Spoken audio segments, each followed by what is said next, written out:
Hi there, Evan here with Crypto and Markets. Audio only for Valentine's Day 2019. Again, you hear all the various real estate professionals go on TV saying, oh, how the stress test should be waived for first time buyers, etc. Plain and simply, what OSFI is doing is keeping first time home buyers out of unsustainable debt. And that unsustainable debt from that housing market we thought would never go down in the first place has really started taking its toll the last 18 months on the Canadian economy. Let me explain. The housing market, as I've said many times on this channel, was and is the Canadian economy. All these big consumer spending numbers that were happening as Canada was seeing these unsustainable home price gains, most specifically the top two cities, Toronto and Vancouver, but elsewhere also as well, made people feel wealthier. So what did they do? Since the housing market was the economy, they tapped into that home equity and used it to spend in the real economy, to buy discretionary items, do home renovations, buy cars, buy furniture, buy appliances, you name it. And they were using their home as a piggy bank to fund all this.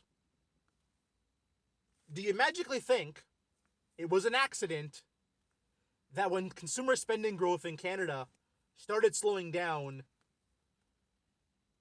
around the fourth quarter of 2017, that's when there was the first whiff of trouble in the Toronto and Vancouver housing markets, the two biggest markets in Canada? Do you think it was a coincidence? Do you think it was an accident? No, it wasn't. People got locked into the false hope, or was turned out to be a false hope in the end, that home prices would go up forever. I'm wealthy. I have all this money to spend in the economy. Not to worry. I'll always be able to pay it back. Then now, when home prices are starting to decline, the wealth effect goes the opposite way. The feeding frenzy ends.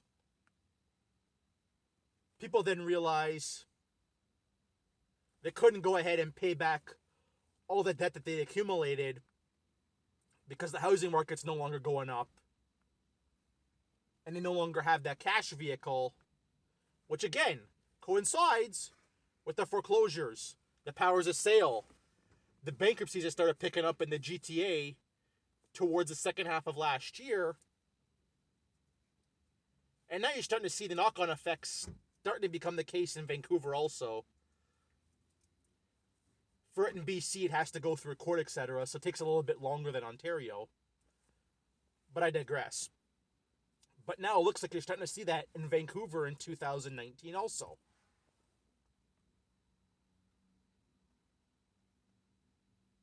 Which then ties back into the mortgage stress test. Because monetary policy was ultra easy for so long. Because regulation was so lax for so long. People felt like they would never lose, basically.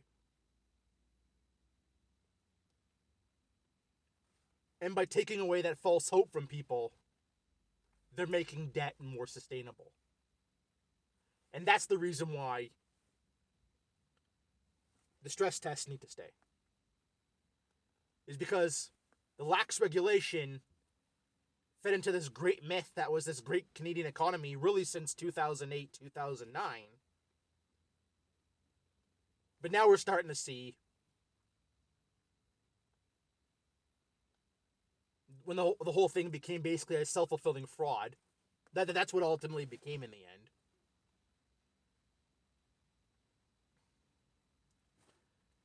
And now we're starting to see the after effects when the game ends.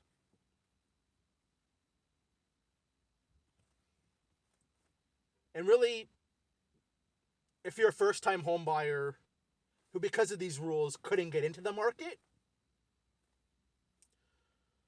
I'll put it to you this way right now. I know not everyone's going to like me for saying this, but I'll say it anyways. You're going to be thankful you didn't in a couple of years. That's all I'm going to say. So basically, to go ahead and round all this up, the Canadian economy was the housing market. The housing market wasn't sustainable. And now maybe finally, we're taking steps to make the future sustainable. All I'm going to say, have a good day, everybody.